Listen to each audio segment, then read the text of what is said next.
Mtsogoleri wakale wa dziko la Malawi komanso yemwe ndi mtsogoleri wa chipani cha PP Dr. Joyce Banda wati iye anali mboni pa mgwirizano wa Tonse Alliance ndipo walankhula zinthu zimene anthu ambiri kuzifunsa mafunso lakuti why now. Langa dzina ndi Sam Mavita ndipo iyi ndi Sam Mavita YouTube channel. Tiyeni tikhale limodzi. Joyce Banda wati iye komanso mtsogoleri wa chipani cha Afodi amene ndi Enoch Kanzingeni Chihana ndi omwe anali mboni za mgwirizano wa Tonse Alliance pakati pa zipani za UTM komanso MCP.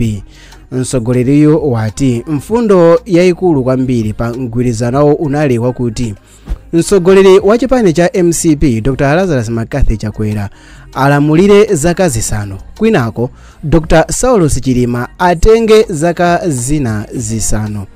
Mgwirizano wa Tonse Alliance unali mgwirizano wa zipani zisanu ndi zinayi mosogozedwa ndi chipani cha MCP komanso UTM ndi asogoleri awo amene ndi Dr. Lazarus Chakwera ndi malemu Dr. Saulus Chilima. Joyce Banda walankhula izi pa Zodiac pa 7 March mu programu ija ya exclusive interview imene amacheza ndi Leah Malekano wa Zodiac. Joyce Banda walavula moto kwambiri kusambwaza chipani cha MCP ponena kuti sichikuyendesa bwino ziko chonsecho zaka 4 zapitazo a Joyce Banda anali mu mgwirizano wa Tonse limodzi ndi MCP kuyendesa ziko la Malawi. Komabe ngakhale zinthu zili choncho anthu ambiri akuti Joyce Banda asakonde Chilima atamwalira. Ngakhale kuti mtsogoleri wakale wa dziko la Malawi komanso yemwe adakali mtsogoleri wa chipani cha The Peoples Dr. Joyce Banda akuonesa chikondi chawo pa malemu Saulus Chilima, ndizachiziwikire kuti izi sizili choncho. Anthu ena akutero ndithu.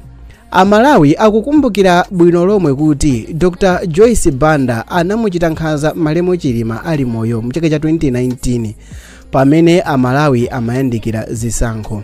A Joyce Banda anathesa mgwirizano wawo ndi malemu Chilima mwankhanza komanso mwadonyo, ndipo mayi Joyce Banda asaonese kukhulupirika kwawo komanso kukhwima makamaka pandale mu nthawi yawo. Mayi Joyce Banda analowa mu mgwirizano ndi malemu Chilima kuti ayendere limodzi pa chisankho cha 2019 koma m'malo mwake mayi Joyce Banda anathesa mgwirizano patatha masiku atatu kenako anapanga mgwirizano ndi MCP mosogozedwa ndi Dr. Lazarus Chakwera. Amalawi ochuluka atutumuka ndi zimene akulankhula mayi Joyce Banda chifukwa ndi zosemphana ndi zimene ankamuchita Chilima mwini wake ali moyo kamba kadyera. Nthawi imene malemu Chilima amakulukutizika ndi nkhanza komanso kuphupha ndi ululu wa boma la MCP, mayi Dr. Joyce Banda anasankha kukhala chete uku akudyera limodzi ndi boma la MCP kufikira Chilima atalowa m'manda. Amalawi ena akutero ndithu. Mukumbukira ino nkhani zonse zimene Chilima anakhala kuzengedwa ndi boma, milandu kupanga izi ya ICB kubwera uku, nkhani zakatangale kulankhula izi ndi zinthu zambiri. Pakadali pano ndizovuta kuti Malawi ovutika yemwe amakonda malemu Dr. Saulus Chilima akhulupirire kuti zimene mayi Joyce Banda akuchita chifukwa cha chikondi, chifukwa mayi wa zikuoneka ngati akusowekera chindunji pa nkhaniyi makamaka mmoyo wawo. Anthu akumazifunsa mafunso nkumati mama Dr. Joyce Banda mwayiwala kapena simukukumbukira kuti mudali pa mgwirizano wa chisankho ndi UTM mu 2019 koma Chilima adakupasani theke osakupasani running mate ku PP, instead anakatenga Dr. Michael Usi. Mama Dr. Joyce Banda mwayiwala mmene mudalirira 2014 zisankho zitalengezedwa kuti mwaluza wawina Professor Arthur Peter Mutharika, inu nkumati zisankho zichitikenso koma inu simuyima. Mwayiwala amayi kuti munachita court section yolakwika to back up your point koma muli ndi the best judge husband amene ndi Dr. Richard Banda. Kapena tiyankhule kuti mayi Joyce Banda mukukondadi dziko la Malawi komadi mwayiwala zija za Cashgate moti mwayiwala ino yogulisa ndege mukulephera kufotokoza ku mtundu wa Amalawi ndi kumalankhula nkhani zoti mwagulira chimanga ayi mwagulira izi mukungofuna kuwapaka phula m'maso. Dr. Joyce Banda mwayiwala kuti chipani cha PP chidasalako ndi Honorable Uladi Musa ino mutathawa mziko muno. Munayiwala awatu ndi ena mwa mafunso amene anthu akuwafunsa a Joyce Banda pano pachifukwa iwowa zikuoneka kuti ali against ndi chipani cha MCP pamene anthu a MCP akupitirirabe kuwakumbusa mayi Joyce Banda. Pa imfa ya malemu Dr. Saulos Chilima inenso ndili ndi mafunso ochuluka, watero Joyce Banda pa nthawi imene amacheza pa Zodiac.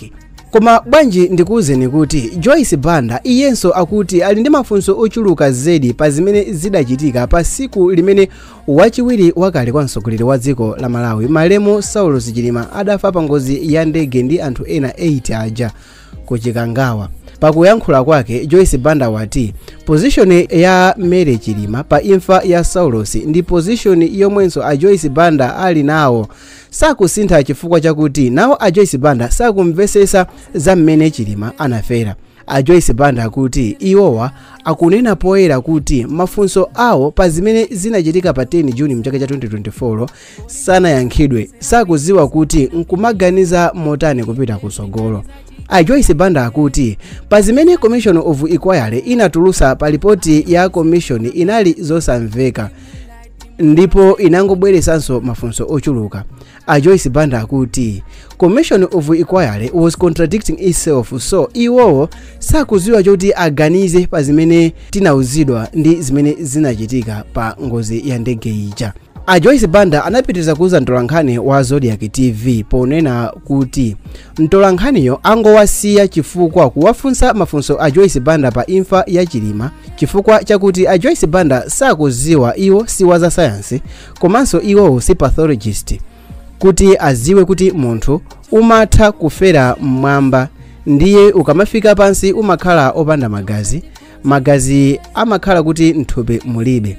A Joyce Banda akuti sakuziwa kuti ndi ndani amene angafotokozere zonsezi apatu nkuti a Joyce Banda akuonesa nkhope yokhumudwa komanso yachisoni kwambiri pa Zodiac TV po. Iwo anapitiriza kunena kuti mafunso ndi ochuluka zedi chifukwa anamva kuti ndege inafika ku Mzuzu ndipo sinatere chifukwa cha nyengo yosakhala bwino ndiye pilot anauzidwa kuti abwerere ku Lilongwe.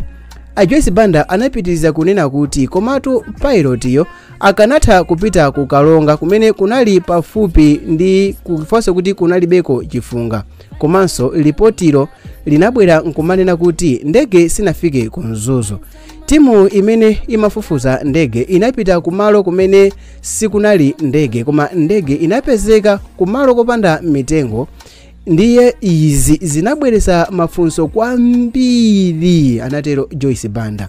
Mtsogoleri wakale wa dziko la Malawi Joyce Banda anapitirira kunena kuti iye anali mboni pamene mtsogoleri wa dziko lino a Lazarus Chakwera ndi wachiwiri wawo wakale malemu Saulos Chilima kuti aliyense azalamulire zaka zisanu ngati mtsogoleri wa dziko lino.